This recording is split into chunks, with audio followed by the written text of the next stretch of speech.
Hey guys, my name's Crystal Kenny, and I'm in love with creating. All things artistic and imagination involved.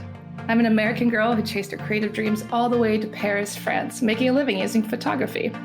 This podcast takes you inside the stories of all the artsy folks I've met along the way and gives you that extra push to discover your creative gifts. The desire to create is deeply inside each and every one of us, and I give you the tools and inspiration to find a new way of living a more creative life. This is La Vie Creative, the podcast.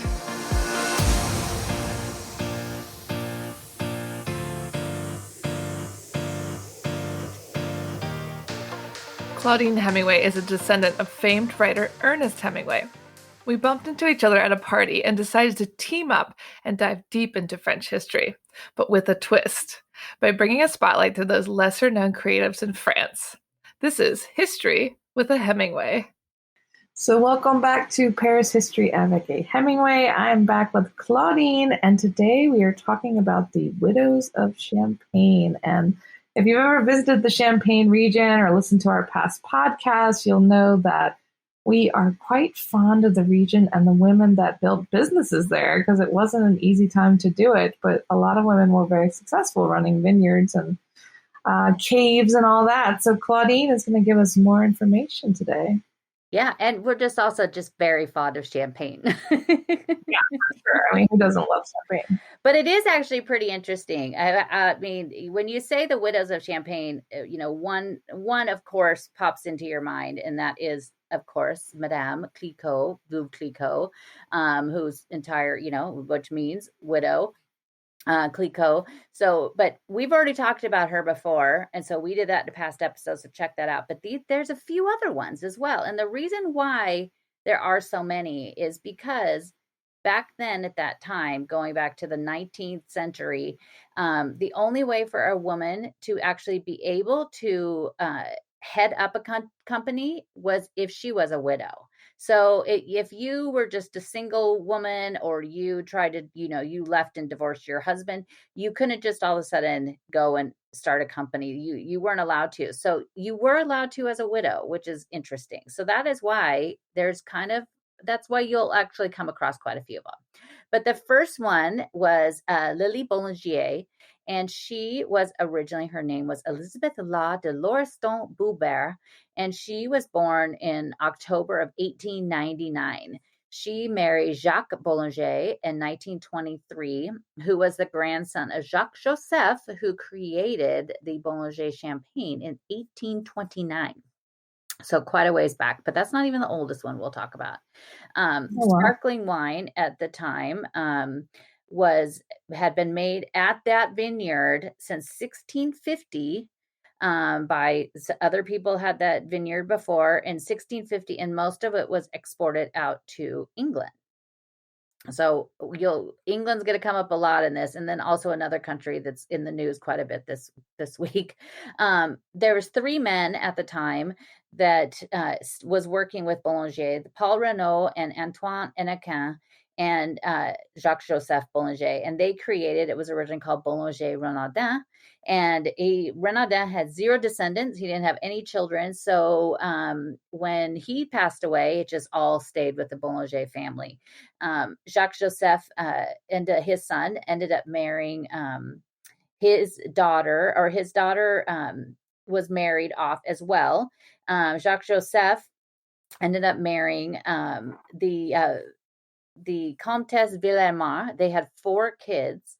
And of those 4 kids, their son George, who led the winery, took over the winery for his dad, ended up having, he and his brother Joseph ended up having working together. And then Joseph got out of the company, and then Jacques married Lily Boulanger. So in 1923, they got married, and they modernized and expanded a bunch of stuff in the winery for 1923, and expanded shipping even farther out. At the time, England was really the one that was kind of drinking most of the champagne. The champagne back then was very, very sweet. Even before that, it started to change by another one of the ladies that we'll talk about today. But Jacques died in 1941. So right there in the middle of World War II, he died closer to the beginning. He was just 48 years old. He just suddenly died. I could not find why he died. But during the war, she spent most of her time taking care of the wounded and the displaced, and even hiding a lot of the people like down in the caves, keeping them safe. She would also give the German officers that were there, she kept giving them champagne to kind of keep them happy and keep them away from coming to the town, because that's what the big thing. They were coming in there trying to find all of the hooch so they could drink it. And so she just thought, oh, well, we'll just beat them off, by just giving them this champagne, just saying, here, and stay away from us. So that was a good thing at the time. Yeah. But because she was a widow, she was able to take over and head up the company. She also began to purchase a bunch of the vineyards that were around there. So she grew the company even more. And then in between 1858 and 1863, which is up to much debate over when this actually happened, was that pretty much everybody has heard of the phylloxera aphid, which is the bug that came over to France and basically started to destroy vineyards. It was first discovered down south in the south of France, and almost half of the vineyards in France were completely destroyed at this period. And luckily, and still to this day, if you read any information about it, it mentions Boulanger because she had one of the vineyards that was completely untouched by this attack, that most people lost, everything. Yeah. But these bugs stayed away from her champagne vineyards. And also another little thing is that, and Americans love to say this, a lot of times these vineyards were grafting over from American vines later on to build back their vineyards. So it's American wine. No. But then originally, a lot of the vines that were being grown in America before that were a lot of them coming over from France. So in some ways, they're just getting their stuff back. But they still bottle this. They have this special, the vineyard that was untouched. They still bottle this. I actually looked up because I was like, oh, I want to get a taste of that. And it's very expensive. It is bottled as the old French vines. And it's sold, and it was like $2,000 a bottle. But it's one of the very few ways that you could actually taste what 19th century champagne was like. Have you ever tasted 19th century champagne? No, it's from the 19th century vines. So, the old vines, but there are some vineyards, that still have what they call old vines. But it would just be interesting to taste something that was, basically original vines from France, but it is pretty expensive. There's a really great champagne store that's in the Latin Quarter, close to Odeon. And so I'm going to go in there and see if they have some. Yeah, get a glass and see if they could, bring it open and give me a sip. But she also renovated and did a bunch of stuff with the labeling. She also changed it so that she had, and this is kind of quite common now, but she changed it because back then they were just, making this wine and getting it out pretty quickly, instead of like, how with wine you have to rest it, especially champagne. They would rest the wines 4 times longer on the lees, which the lees is, when you watch them make champagne, it's basically the yeast that turns into sugar. And that is what gives it the bubbles. So and when you see them riddling, that is what they're doing. They're trying to get that lees, and it gets to the end into the neck of the bottle. And then they put it in something to like freeze it, like dip it into ice cold. And then that's how they're able to open it and pull that out, is because it turns into a solid mass. Well, she would do it so that the wine would stay 4 times longer on this, which is what gives champagne that super creamy. And you hear some people sometimes say that it tastes like brioche, or has the smell of brioche. That's where it came from. So in French, you'll see sur lie a lot of times on bottle, and that's what it means, is because it's what rested on the lees for long. A nice piece of information to impress your friends next time. I know. See, there you could be like, I tend to think that this probably has been rested for at least 4 times. Exactly. I'm sure I'll try that, and I'm sure Sylvat at Le Bon Comptoir will be like, okay, whatever. Yeah, what are you talking about? Yeah, he would just laugh at me. But in 1961, she was one of the first to actually start adding the disgorgement date on the bottle, which is the date that they pull that out. They call it it's a little cap. So she started actually doing that. And so she did all of these things, each of these women did something to like revolutionize the champagne business. But she was also just this absolutely cute little adorable lady. She had this little bicycle that even during the war, she would ride through the village and ride through the vineyards on her little bicycle. And in 1971, so not that long ago, in 1971, she gave her nephew basically he took over the company. And in 1977, at 77 years old, she died. So not that long ago in the scheme, like this lady is like practically, alive in the scheme of the people we've talked about. Yeah, seriously, she was like the youngest we She's talked about. the youngest person we've talked about. But in 2017, her little blue Peugeot bike that she used to ride around the vineyard was restored. And there was this bike race in the UK, and the head of Boulanger for England rode it in this little bike parade, which is very cute. And I want to see pictures of that. Is it going to be on your website? Yeah, I'll put a picture of it on my website. I found pictures of it before. But it's also the official champagne of James Bond. That is cool. Yeah, so it's even though I guess he does. I mean, I always think of him as drinking martinis. I'm going to say he doesn't really drink champagne, but whatever. Yeah, I'm sure. Yeah, we'll have to watch some more of them. But the next lady is Louis Pommery, and she was born in 1819. Her father created the Dubois Gassard house that was in Reims, which is basically the capital of Champagne, which is also where you could find the most amazing Gothic cathedral to go check out, where all the kings of France, well, almost all of them, had been crowned. The company itself went by many different names until 1856, July 16th. Alexander Louis Pommery, who had been a wool trader, he had retired, and he bought out the shares of a gentleman named André Welbert.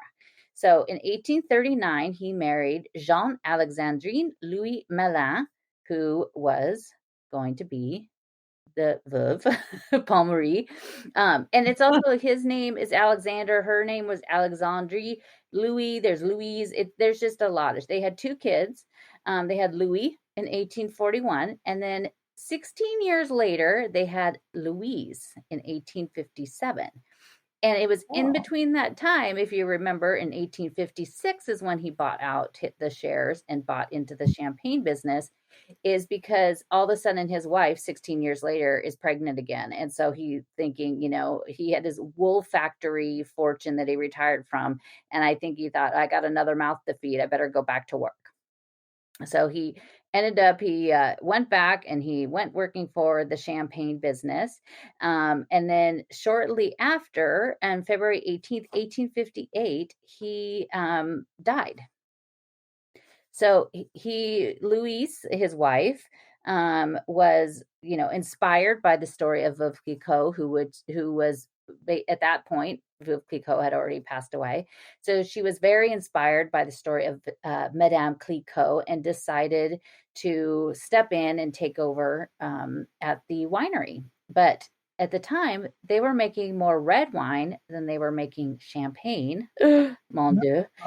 And then she decided to stop making the red wine and focus just on the champagne. I think that was a great idea. I think most of them, I mean, you and I have both been there numerous times. I don't remember ever going to a place that had anything other than champagne.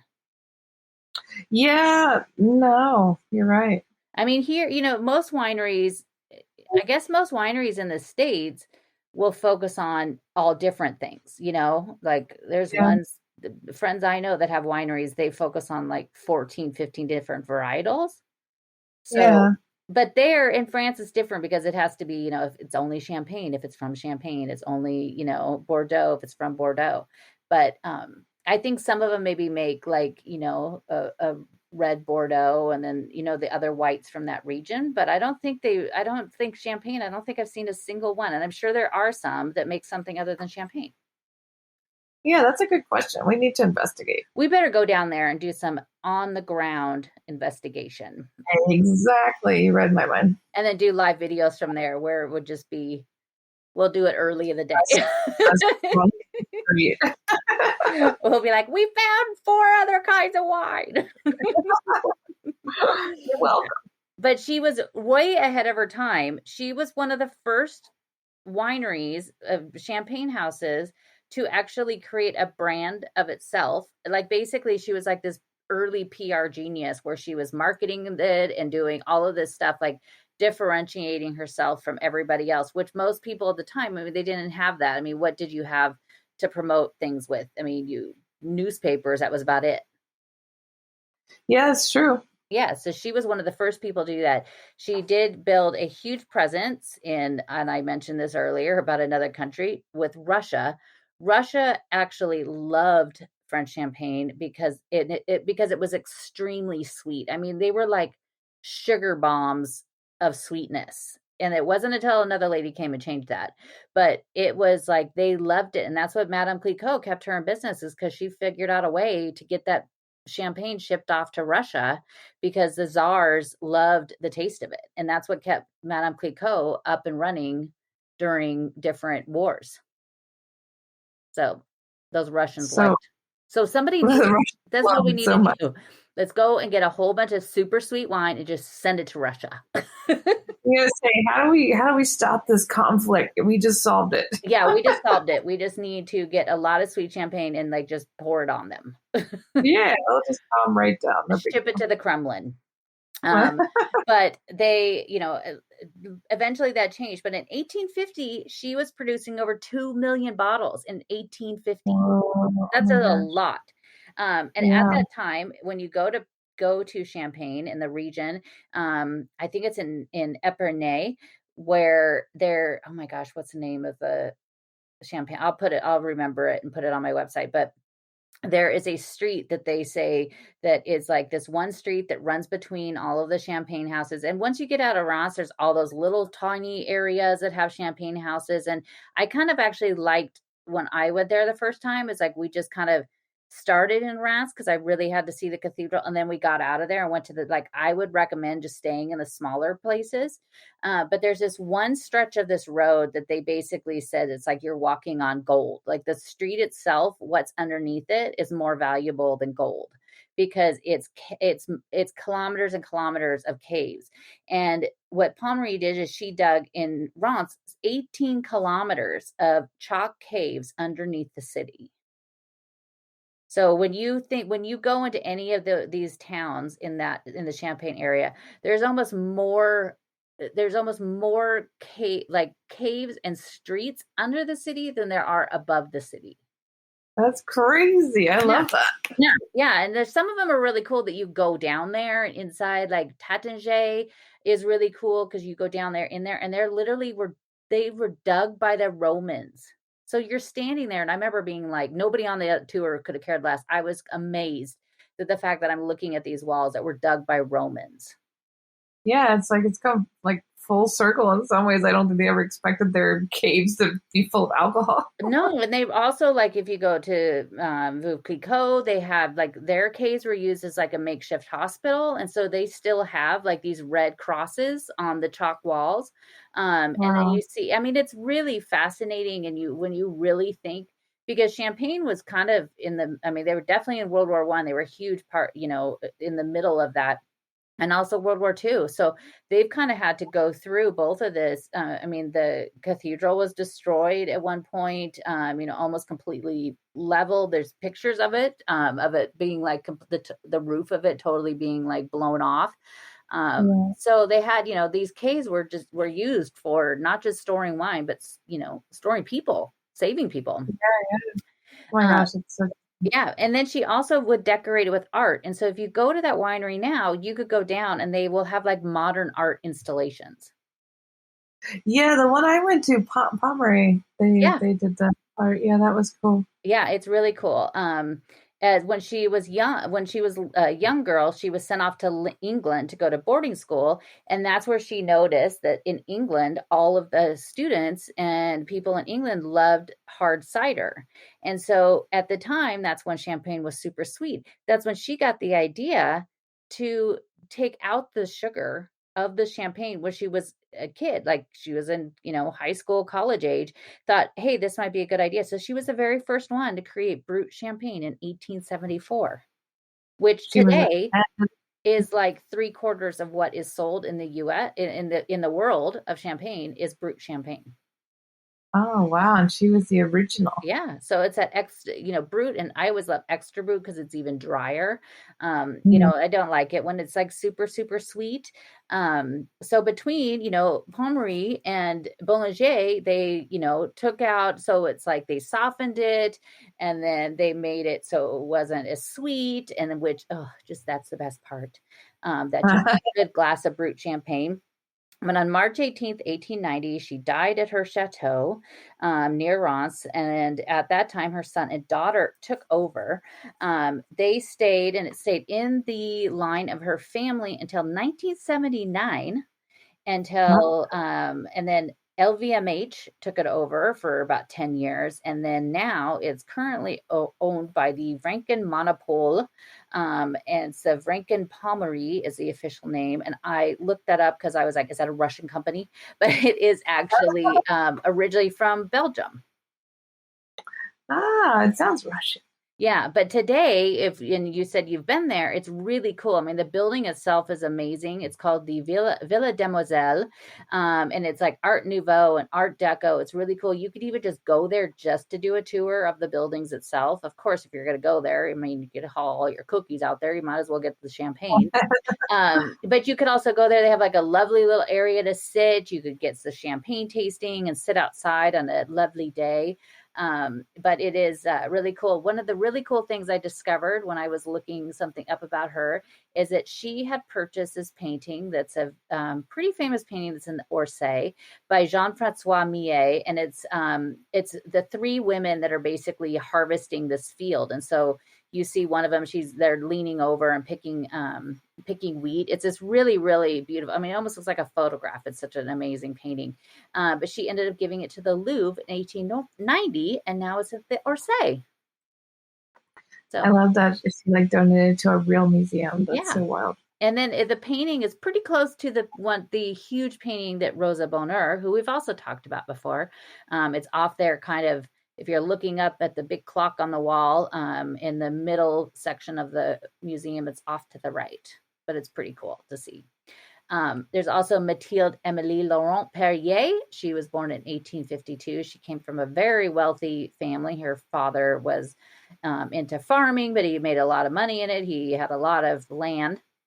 He he was actually working at the Pierrot Champagne house for Alphonse Perrault. And when he died, he left everything to Eugene. Eugene worked like as a cellar master and he didn't have any kids. So he left the whole company in 1881 to him. 6 years later, in 1887, he was hit by their newly installed freight elevator and died the next day at 43 years old. So I was like, what? The what elevator?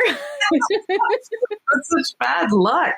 Yeah, but he and Mathilde had married in 1871, and so she was just 35 years old, which is, I guess, kind of your old maid back then. But in 1920, it was renamed to the Veuve Laurent Perrier and Company, and exported the wine out to Belgium and Germany and England. They call it the Grand Vin sans sucre, which is they took out the sugar after second fermentation, so it made it even drier, and it debuted at the restaurant that was on the Eiffel Tower at the time. What? I know, pretty fancy. It ended up that it was later taken over by her daughter and her daughter's husband, but the war and the bad economy kind of tanked it, and so they had to sell it, and they sold it to a woman named Marie Louise de Nanacourt in 1939. And Marie Louise, her family owned and had one of my favorite champagnes that I just love, Lanson. She was born in 1891, and her father was Henry Lanson, who they were a very wealthy champagne family at the time. She ended up getting married to Charles de Nanacourt at the Église Saint-Philippe de Rouy, which is in Paris, which is also where was it Pugli that we talked about? That was the one that went from, they called her from a whore to a saint because she ended up becoming a nun. I was like, wait a minute, I know this church, and then I was like, oh, that's right, she got married there too. But he was an officer in the 102nd Infantry. He died on July 12th, 1922. And so, of course, here she comes in because these are the widows. She had head up the Delamotte vineyard before that her father had given her in 1930. And then in 1939 is when she decided to buy the Laurent Perrier during World War II. So at that time, she moved the troops, the German troops were getting closer to the region. And so she had decided, because she had just purchased like 500 barrels of wine and she didn't want to lose it. So she ended up having them down in one of the caves, and they created this whole fake wall in front of it, like completely sealed it up. And then just for extra measure, they put the statue of the Virgin Mary in front of it to make sure that, they had it protected, but also like, hey, this wall's been here for a long time, stay away. And she and her family and everybody had to flee. And then when they came back, it was one of the only ones in the region that was left untouched. They didn't know it was back there. Oh, so it worked. It worked. Tour d'Argent did that too in Paris. They created this huge fake wall and put away all of like the most expensive, bottles at the time. And they recently, within the last 5 years or so, auctioned a bunch of those off. And some of those bottles went for like 5,000 or 6,000 euros. What? For like a bottle. Oh my gosh. I wish I had that one. You don't even know if it's good. Like, yeah. She had two sons, Bernard and Maurice, who were a big part of the resistance during World War II. Maurice never returned. He was found to be, in the resistance, and he was arrested, and he was sent to a camp, and he was killed at one of the camps. And in 1948, Bernard took over the winery, Laurent Perrier and Lanson. But she told him that if he was going to take over, he had to do every single job. So she made him work his way through every single position in the winery. Which was great because he was one of the very few people to ever take over a champagne house and actually have worked every single one of the jobs. Wow, that's cool. Yeah, he was just 20, and he was just 20. So he was in his late 20s. At 28 years old is when he took over Lanson, and ended up being sold by its descendants in 1980. It's passed through quite a few different hands over time. Laurent Perrier is still owned by Bernard, just died a few years ago. It's the official champagne of the British royal family. So I did see something on the French news recently about a story of, because of global warming, that where England is now, because they're above the colder than the Champagne region, because of global warming. Now the temperature in that area is what it used to be in Champagne. So now England is trying to say that they could actually make just as good sparkling wine. England? Yeah. I'm like, I don't know about that. No offense to our British friends, Carrie. But I'm like, I don't know about that. I mean, I get pretty picky. I even know people now know that a friend of mine that loves cooked champagne is what they call it. I'm like, that is not champagne. I'm like, it has to come from Champagne. I was like, I don't know about that. But we'll be more than happy to try some. Yeah, we'll try it. Yeah, We'll try but the Lanson bottle has this really on the bottle. It's very iconic. It's even etched into the bottle. It has a red cross. It's called the Cross of Malta, and it dates back to 1978 when one of the very first owners, and the son of Jean-Baptiste Lanson, was a member of the Order of Malta, which is the oldest charity in the world, dating back to 1048. That's wild. Yeah. So Perrier is still made, and everybody knows it's a really pretty bottle. Lanson, for a long time, stopped shipping to the U.S., and I think it just picked up again in the last couple of years. I did a big champagne event that I was happy to be able to have it there. But I don't know. I think recently I saw that it's not in the U.S. now, but if you do find some, try it because it's really delicious. Yeah, we're ready. Let's go. Let's go. We're always happy to drink champagne. Yeah, it's not an issue. Like, No. it's a non-issue to have to drink. Well, we hope you guys enjoyed this episode, and make sure you join Claudine for her live walks every Sunday, and check out her website for travel updates and booking tours and tour planning and French tour planning, and tune in next week for another episode. Thank you for listening to Paris History Avec a Hemingway. If you want to find out some more, you could always find me on my Instagram page, Claudine Bleu Blanc Rouge, and that's BLEU, as in the French way to spell it. And each day I post a daily history lesson about a person or a place or something in Paris, or it's lots of fun facts. And then also at ClaudineHemingway.com, where you can also sign up for my newsletter there.